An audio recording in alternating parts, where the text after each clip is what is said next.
أعوذ بالله من الشيطان الرجيم. بسم الله الرحمن الرحيم. إلى أشرف خلق الله سيدنا وحبيبنا وشفيعنا وقدوتنا ومولانا محمد صلى الله عليه وسلم، ثم إلى أرواح الأنبياء والمرسلين ولجميع المسلمين والمسلمات. شيء لله لنا ولهم، ولتيسير الأمور ولتيسير الرزق، ولتحصين من الأذى والضرر والمكروهات والمصائب والبلايا والفتن، ولقبول الدعاء ولقبول الحاجة بسر سورة الفاتحة. أعوذ بالله من الشيطان الرجيم. بسم الله الرحمن الرحيم. الحمد لله رب العالمين، الرحمن الرحيم، مالك يوم الدين، إياك نعبد وإياك نستعين، اهدنا الصراط المستقيم، صراط الذين أنعمت عليهم غير المغضوب عليهم ولا الضالين، آمين. صدق الله العظيم. الحمد لله رب الكائنات، المنزه عن الغايات والأركان والأدوات، لا تحويه الجهات ست كسائر المبتدعات. وما وصف الله بمعنى من معاني البشر فقد كفر. ونصلي ونسلم على سيدنا وحبيبنا وشفيعنا وقدوتنا ومولانا محمد صلى الله عليه وسلم، وعلى آله وأصحابه ومن تبعه بإحسان إلى يوم الدين. رب اشرح لي صدري ويسر لي أمري واحلل عقدة من لساني يفقه قولي. رضيت بالله ربا وبالإسلام دينا وبمحمد صلى الله عليه وسلم نبيا ورسولا. اللهم لا سهل إلا ما جعلته سهلا، ما شاء الله كان وما لم يشأ لم يكن، ولا حول ولا قوة إلا بالله العلي العظيم. أعوذ بكلمات الله التامات من شر ما خلق. بسم الله الذي لا يضر مع اسمه شيء في الأرض ولا في السماء، وهو السميع العليم، فالله خير حافظا وهو أرحم الراحمين. فإن شر الأمور محدثاتها، وكل محدثة بدعة، وكل بدعة ضلالة، وكل ضلالة في النار، أو كما قال عليه الصلاة والسلام. أما بعد. Alhamdulillah, bersyukur kita pada hari ini sama-sama kita berkumpul dalam majlis yang penuh dengan keberkatan daripada Allah Subhanahu wa taala. Kita mengambil kesempatan di saat ini mengikhlaskan niat kita tidak lain dan tidak bukan semata-mata kerana Allah Subhanahu wa taala. Semoga dengan keikhlasan kita Allah Ta'ala memudahkan segala urusan kita, memurahkan lagi rezeki-rezeki kita, memanjangkan lagi umur-umur kita, menyembuh segala penyakit kita, melindungi kita daripada perkara-perkara yang tidak diingini, kerana kita ikhlas dalam melakukan ibadah kepada Allah Subhanahu wa Ta'ala. Jemaah yang dirahmati sekalian, kita bersyukur lagi kepada Allah Subhanahu wa taala.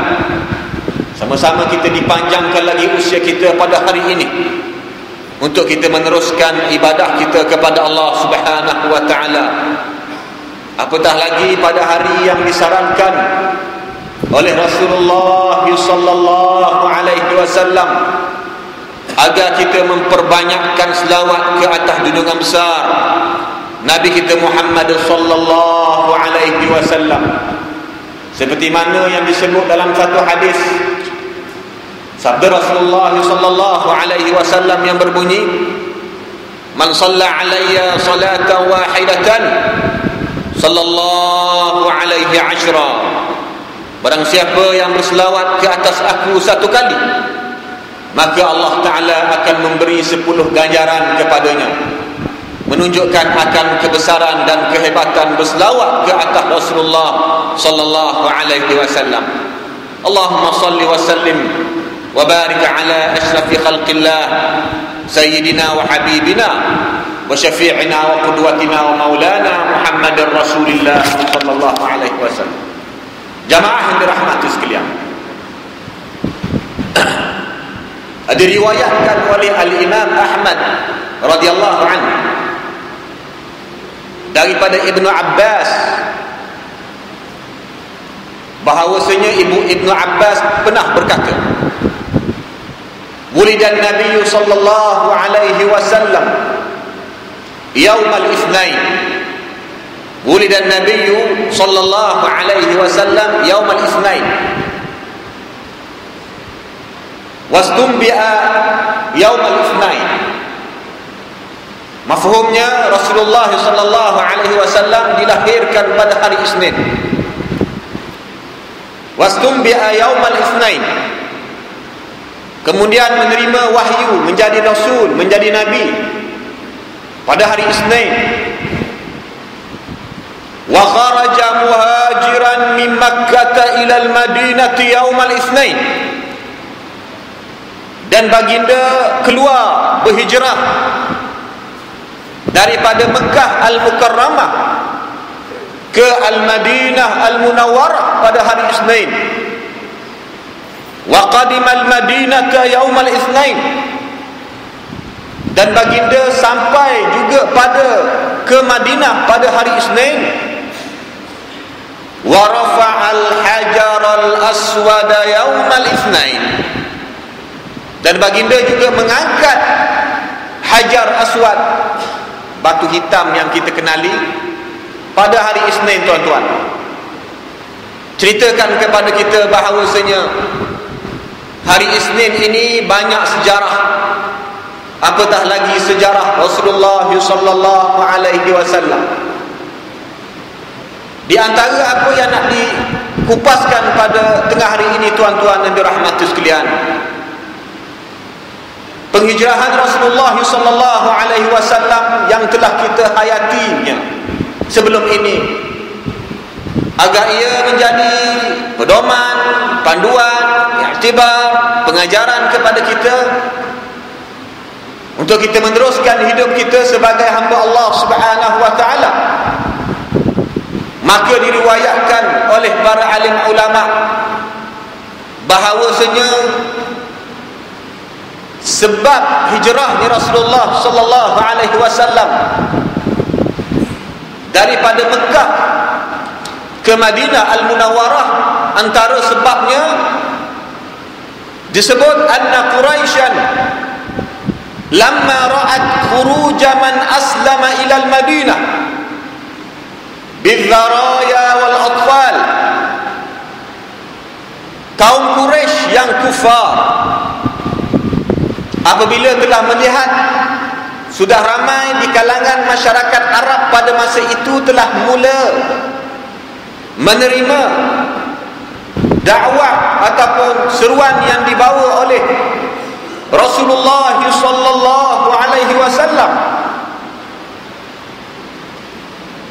fakhafat khuruj al-Mustafa, maka pembesar kafir Quraisy ini dia rasa risau, takut, tak sedap, hatinya tak sedap, perasaan mereka tak sedap, risau dan gelisah. Khafat khuruj al-Mustafa sallallahu alaihi wasallam, takut, risau bahawasanya dakwah yang dibawa oleh Nabi kita Muhammad sallallahu alaihi wasallam sudah mula diterima oleh masyarakat pada masa itu. Di antara cara Rasulullah sallallahu alaihi wasallam berdakwah pada permulaan, selepas mendapat wahyu daripada Allah, baginda telah pergi ke Kaabah. Diriwayatkan Kaabah di sekelilingnya kabilah-kabilah, puak-puak, mereka buat kumpulan masing-masing, bincang cara masing-masing. Maka Rasulullah SAW pun bertawaf di celah-celah mereka, sambil Rasulullah berkata, qulu la ilaha illallah. Sambil Nabi berkata, qulu la ilaha illallah, katakanlah tidak ada Tuhan yang layak disembah kecuali Allah, tuflihun, kamu akan berjaya di dunia dan di akhirat. Beraninya Rasulullah sallallahu alaihi wasallam. Ini permulaan dakwah Rasulullah sallallahu alaihi wasallam. Sedikit demi sedikit, dengan keyakinan baginda, dengan keimanan baginda, dengan akhlak yang baginda miliki, banyak masyarakat telah menerima dakwah Rasulullah sallallahu alaihi wasallam.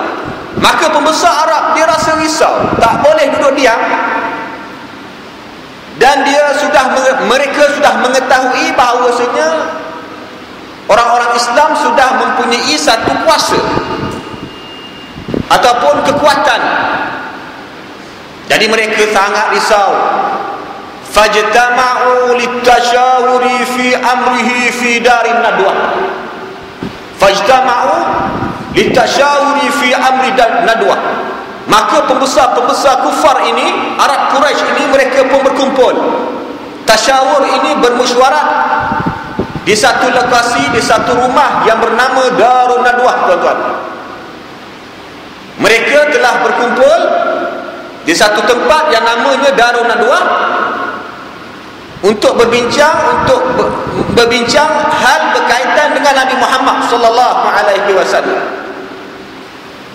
Wa hadarahum iblisu fi suratin syaikhin najdi. Ketika mereka sibuk untuk berkumpul, untuk berbincang, untuk bermusyawarah berkaitan dengan Nabi Muhammad ni, macam mana kita nak buat dengan Nabi Muhammad, ketika itulah iblis la'natullahi alaihi pun ada sekali, tuan-tuan. Dan sudah diketahui iblis ini adalah makhluk yang dimurkai oleh Allah Subhanahu wa taala. Apabila Nabi Adam alaihi salam dicipta oleh Allah Subhanahu wa taala, Allah taala memerintah semua malaikat, dan iblis pun ada sekali di celah-celah di kalangan malaikat, supaya sujud kepada Adam. Fasajadu illa iblis aba wastakbara wa kana minal kafirin. Semuanya sujud, dengar perintah Allah, patuh perintah Allah Subhanahu wa taala. Fasajadu illa iblis, kecuali yang seekor ini, tuan-tuan, iblis. Illa iblisa aba wastakbara wa kana minal kafirin. Aba wastakbara, aba ingkar, wastakbara sombong, tak mau, ego, wa kana minal kafirin, maka iblis dikira dan dianggap dari kalangan orang-orang yang telah kufur kepada Allah Subhanahu wa taala. Maka jelas di sini, tuan-tuan, iblis ini makhluk yang telah kufur, walaupun dia mengakui Allah Ta'ala itu yang menciptanya, Tuhannya, yang mencipta alam ini, tapi dia dikira sebagai orang kafir, tuan-tuan. Tapi menyedihkan, ada di kalangan kita ni dia terpengaruh dengan fahaman-fahaman luar yang menyebut, ada fahaman mengatakan al-iblis ni dia tak kafir, hujah dia sebab dia kena Allah Ta'ala. Itu tak betul, tuan-tuan.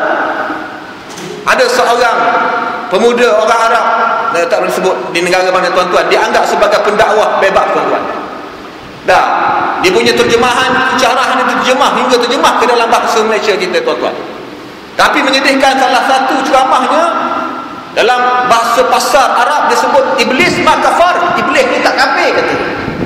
Makafar ini istilah larat Mesir. Siapa orang Mesir dia tahulah, lahjah Mesir, lahjah Misriyah. Dia kata pada jamaah dia, iblis makafar, iblis tak kafir. Dia hujah sebab iblis pun kena Allah. Dia ingat semua kena Allah, dia anggap tak kafir. Sedangkan Al-Quran kata wa kana minal kafirin. Syarahannya ini dirakam, dikumpul, diterjemah ke beberapa bahasa, termasuk ke bahasa kita, tuan-tuan, disebar melalui internet. Bagi tuan-tuan, kalau nak mendalami ilmu agama, janganlah ikut internet, tuan-tuan. Untuk tahu sikit-sikit tak apa, tahu kadang-kadang internet ni luas, bebas, semua orang boleh bercakap. Orang tepi jalan, orang tengah jalan, orang semua boleh.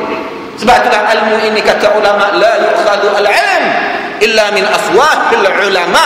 Ilmu agama kita nak belajar, nak mendalami, tidak boleh diambil kecuali daripada mulut alim ulama itu talaqi, tuan.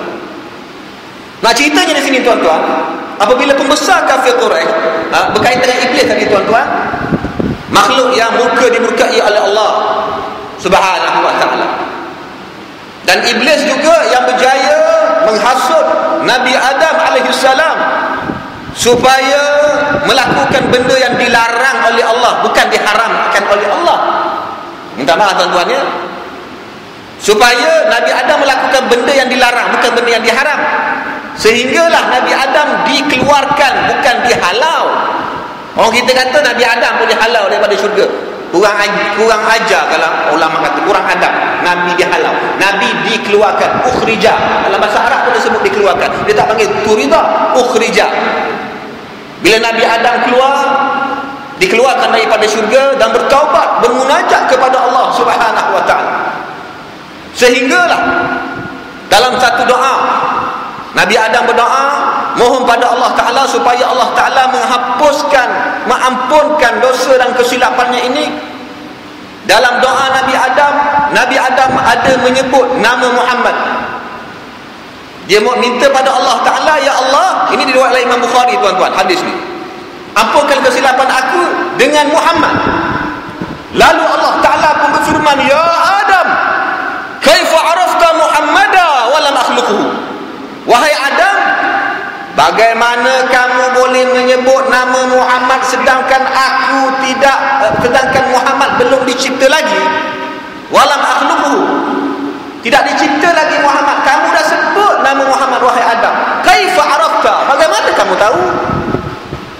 Lalu Adam alaihissalam pun berkata, ya Rabb, wahai Tuhan aku, ketika mana aku memohon kepadamu, rafa'tu ra'si ila qawa'imil arash, ketika mana aku berdoa, aku memohon kepadamu, aku mengangkat kepala aku ini ke tiang-tiang arash. Bukan kepala-kepala, tuan-tuan, ini kepala je, ra'si, ke tiang-tiang arash, berdoa. Bila aku angkat kepala aku nak berdoa, memandang tiang-tiang arash di atas sana, fawajadtu maktuban la ilaha illallah Muhammadur Rasulullah. Ketika itu aku mendapati termaktub di tiang-tiang arash itu, la ilaha illallah Muhammadur Rasulullah. Ada nama Muhammad. Disitulah aku tahu nama yang disandarkan kepadamu ini mesti semulia-mulia makhluk. Jadi bila aku berdoa, aku memohon, aku sebut nama hamba Allah Ta'ala. Dan ini menunjukkan kepada kita akan keharusan bertawassul dengan Rasulullah sallallahu alaihi wasallam. Dengan kita bila tengah berdoa, kita mohon pada Allah, ya Allah, murahkan rezeki, panjangkan umur. Sekarang ni musim banjir, tuan-tuan. Orang kita berdoa, ya Allah, selamatkanlah umat Islam seterusnya, tuan-tuan. Disarankan kita sebut, ya Allah, perkenankanlah doa-doa kami tadi, hajat-hajat kami tadi dengan berkat Nabi Muhammad sallallahu alaihi wasallam. Walaupun Nabi sudah meninggal dunia, tapi keberkatannya berterusan. Jangan kita dilayan pendapat pandangan mengatakan, buat apalah engkau sebut nama Nabi Muhammad, Nabi Muhammad dah mati, sebut terus pada Allah. Dia tak faham, dalam Islam boleh mengharuskan tawassul, ambil berkat orang yang telah meninggal dunia. Apatah lagi kalau orang itu semulia mulia makhluk yang diciptakan oleh Allah Subhanahu wa taala. Jadi kisah ini juga menunjukkan akan keharusan bertawassul. Dan ini menolak dakwaan kuat-kuat yang dikatakan Wahabi yang mengharamkan perbuatan bertawassul. Ini dalil akan keharusan perbuatan tersebut. Minta maaf, tuan-tuan, penjelasan perlu kita dedahkan dalam permasalahan ini. Baik, itu nak ceritanya kisah iblis, kisah Nabi Adam alaihissalam. Jadi berdoa, ketika kita berdoa, menyeru minta pada Allah, boleh ketika berdoa itu kita menyebut nama Muhammad sallallahu alaihi wasallam walaupun Nabi Muhammad telah meninggal dunia. Sebab Rasulullah sendiri pernah bersabda, hayati khairul lakum wa mamati khairul lakum. Aku hidup ada kebaikan pada kamu, aku mati pun ada kebaikan kepada kamu. Bila tiba bulan Rabiul Awal, tuan-tuan, kita buat sambutan maulid, memperingati perjuangan, bukan hanya sekadar kelahiran sahaja, perjuangan akidah yang dibawa oleh Rasulullah sallallahu alaihi wasallam. Nah, jadi kita kena menghayati sejarah Rasulullah sallallahu alaihi wasallam. Maka ketika mana kita kembali pada kisah sejarah Rasulullah, ketika mana pembesar kafir Quraisy berkumpul di Darun Nadwah untuk berbincang sesama mereka berkaitan dengan Muhammad, macam mana kita nak buat ni, maka iblis pada masa itu datang sekali tuan-tuan, muncul sekali dalam mesyuarat tuan-tuan.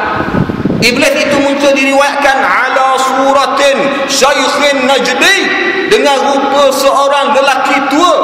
Sebab kebiasaan kalau kita nak buat perbincangan ke mesyuarat ke apa, paling kurang kena ada orang yang berumur lah. Sebab orang tua ni dia punya pandangan, dia berpengalaman. Orang muda ni kadang-kadang dia emosi je lebih, pompek-pompek lah. Masuklah saya tuan-tuan dia. Nah, jadi nak licik je iblis, dia menjelma dengan rupa seorang lelaki paling tua ketika itu, yang dikatakan berasal daripada wilayah Najd. Seorang lelaki tua daripada wilayah Najd. Wilayah Najd tuan-tuan. Dia mengaku dia daripada wilayah Najd. Najd itu satu daerah, satu wilayah tuan-tuan. Maka setiap daripada mereka bila memberi pandangan, iblis menguatkan lagi pandangan itu, mempersetujui. Sehinggalah Abu Jahal ni bapak jahil kalau diterjemah dalam bahasa Melayu. Dia buat pendapat dia keluarkan cadangan dia beginilah. Na'khudhu min kulli qabilatin min Quraisy ghulaman bisayfin fayadribunahu darbatan rajulin wahid.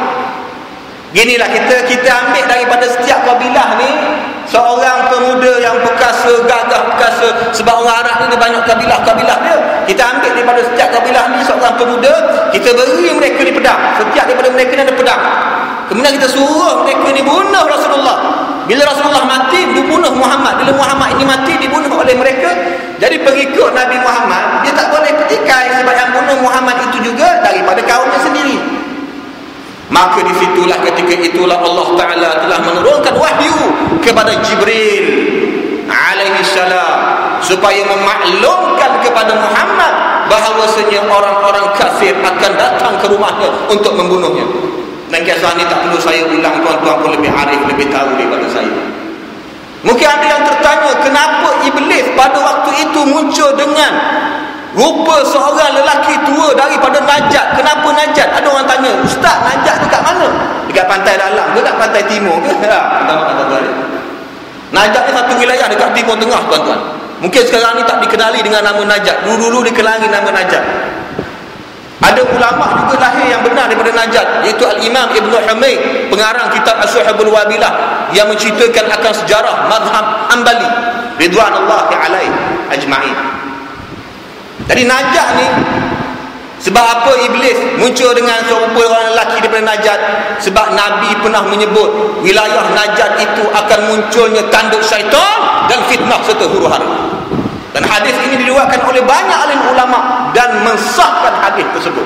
Antaranya Al-Imam Syekh Zaini Dahlan, mufti mazhab Syafi'i di Mekah Al-Mukarramah di zaman pemerintahan kerajaan Khilafah Utsmaniyah dahulu. Dia tulis satu kitab Ad-Durarus Sunniyah, dan banyak lagi kitab-kitab lain yang meriwayatkan hadis ini bahawasanya Rasulullah sallallahu alaihi wasallam pernah menyebut, Allahumma barik fi Syamina wa Yamanina. Ya Allah, turunkanlah keberkatan di bumi Syam dan di bumi Yaman.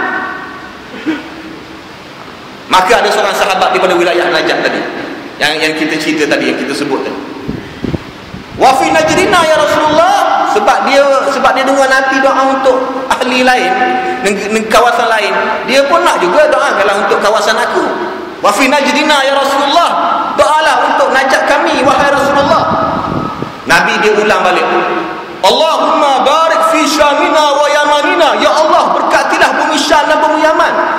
Sahabat tadi dia minta lagi kali kedua, Nabi tak doa. Nabi doa diulang balik yang sama sampai 3 kali. Kata Nabi, sebab apa Nabi tak mahu mendoakan kepada wilayah Najd? Nabi nak cerita pada sahabat. Nabi kata apa? Hunaka yaqla'u qarnu syaitan wa hunaka zalazil wal fitan. Sebab apa aku tak mahu mendoakan untuk wilayah Najd ini? Sebab suatu ketika nanti, suatu saat nanti akan muncul, akan keluar, akan lahir daripada wilayah Najd ini tanduk syaitan dan juga fitnah serta huru-hara. Ini yang nak dicerita oleh Rasulullah sallallahu alaihi wasallam. Mungkin ada yang bertanya, apa dia tanduk syaitan kat Najd? Memang banyak dan terbukti didedahkan dalam sejarah umat Islam oleh para alim ulama kita. Orang yang mula-mula mendakwa sebagai Nabi, sebagai Rasul. Selepas Rasulullah, lelaki yang bernama Musailamatul Kadzdzab, pembohong. Gelarannya pun Al-Kadzdzab. Kadzdzab ni makna dia pembohong, penipu, pendusta. Dia mengaku terima wahyu daripada Allah. Dia sebar dakwah dia, bukan duduk seorang-seorang. Dia ajaran sesat ni tuan-tuan, dia takkan seorang-seorang. Dia akan cuba menyebarkan fahaman yang sesatnya itu. Dulu ada satu fahaman sesat dekat Bangsa Maju, tuan-tuan. Nama dia fahaman Ahmad 100. 2 tahun lepas. Dia tak amalkan cara dia sendiri, dia sebarkan untuk orang lain. Tak boleh sebar di masjid, di surau, dia sebar ke internet. Berhati-hati tuan-tuan nak memahami agama berkaitan dengan agama melalui internet, tuan-tuan. Jadi nak ceritanya di sini, tuan-tuan, bila Musailamatul Kadzdzab mengaku sebagai Nabi dan Rasul, dia menyebar dakwahnya memang fitnah bagi masyarakat. Bila dikaji asal-usul biarata, asal-usul Musailamatul Kadzdzab ini, beliau daripada wilayah Najd. Maka memang benarlah Nabi kata Najd ni tanduk syaitan dan fitnah huru hara. Sebab bila kesesatan dan penyelewengan yang muncul di wilayah Najd ni memang dahsyat, tuan-tuan. Sampai munculnya fahaman mengaku sebagai Nabi dan Rasul, tuan-tuan. Bukan hanya pada masa itu, bahkan fahaman mendakwa mengaku sebagai Nabi dan Rasul ini berterusan. Sehingga munculnya fahaman Qadiani yang diasaskan oleh oleh Ghulam Ahmad di India. Minta maaf orang India, ini cerita yang tak betul lah, tuan-tuan, ya. Ghulam Ahmad dia mengaku sebagai Nabi walaupun dia kata Nabi di bawah bayangan Nabi. Aku Nabi bawah bayangan Nabi. Bukan berhenti sampai situ saja, tuan-tuan. Mereka menyebarkan fahaman mereka sehingga sampai ke kawasan kita. Bahkan ada orang Melayu kita mengaku sebagai Rasulullah, tuan-tuan.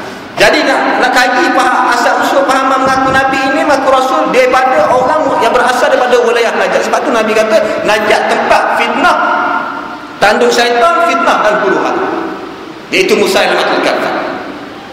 Sama juga fahaman yang membawa mengelirukan orang awam, menyesatkan orang awam, yang mendakwa kalau amalan tu tak ada zaman Nabi, kita jangan buat, tak ada dalil jangan buat, Nabi tak pesan jangan buat.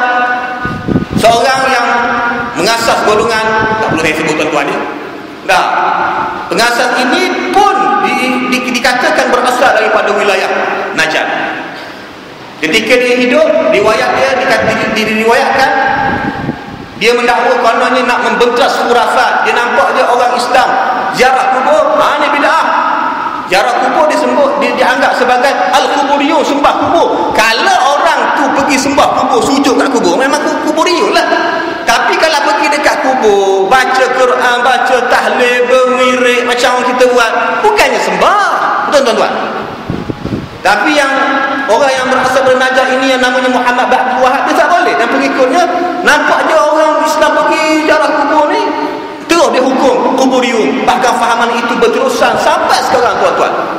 Sedangkan banyak dalil kitab-kitab ulama muktabar mengharuskan amalan tersebut. Tak perlu diperbahaskan lagi, tapi disebabkan fahaman ini muncul di dalam masyarakat, perlu kepada penjelasan yang sebenar supaya orang awam tidak keliru. Nak ceritanya di sini, tuan-tuan, dahsyat di wilayah Najd. Jadi fahaman yang konon melarang perbuatan ziarah kubur, baca Quran dekat kubur, ataupun apa-apa perbuatan yang dia guna, dia kata hujahnya tak ada zaman Nabi, tak ada zaman Rasul, tak ada pesan dari Rasulullah, maka jangan buat. Fahaman ini pun daripada Najd, tuan-tuan. Maka tak peliklah apa yang disebut oleh Rasulullah bahawa Najd adalah tempat munculnya tanduk syaitan, fitnah dan huru-hara.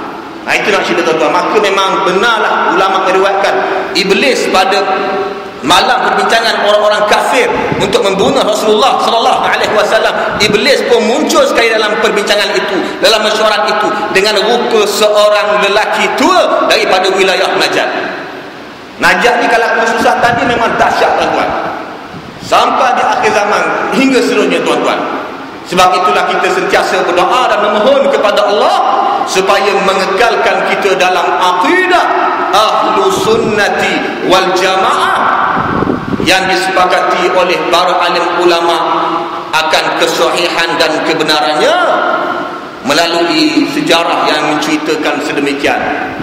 Kita bersyukur kepada Allah Subhanahu wa taala kerana kita dipanjangkan lagi umur untuk memperhambakan diri kita kepada Allah Subhanahu wa taala.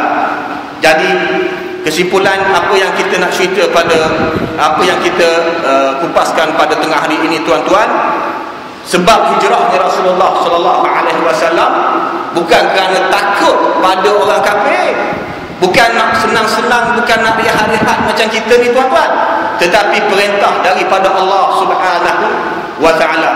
Walaupun Nabi hijrah tinggalkan Mekah pergi ke Madinah, sampai dekat Madinah Nabi dia tak rehat macam kita, tuan-tuan. Kita bila balik kampung rehat, tak buat dah benda baik, goyang kaki, tuan-tuan, dia minta maaf. Tapi Nabi bahkan memperhangatkan lagi, memperhebatkan lagi, mendahsyatkan lagi dakwah dia sehingga berjaya mendirikan negara Islam di atas asas akidah yang sebenar dan persaudaraan di antara umat Islam pada masa itu. Maka tertegaklah daulah Islamiah yang pertama sekali di atas muka bumi ini, yang diasaskan oleh semulia-mulia makhluk Allah Subhanahu wa taala. Memang hebat, junjungan besar Nabi kita Muhammad sallallahu alaihi wasallam. Sebab itulah pada hari Jumaat kita disarankan dan digalakkan memperbanyakkan selawat ke atas Rasulullah sallallahu alaihi wasallam. Semoga kita mendapat syafaat daripada Rasulullah sallallahu alaihi wasallam. Itulah sedikit sebanyak perkongsian kita pada tengah hari ini. Sama-sama kita minta keampunan daripada Allah Subhanahu wa taala. Aqulu qawli hadza wa astaghfirullah li wa lakum. Wassalamu alaikum warahmatullahi wabarakatuh.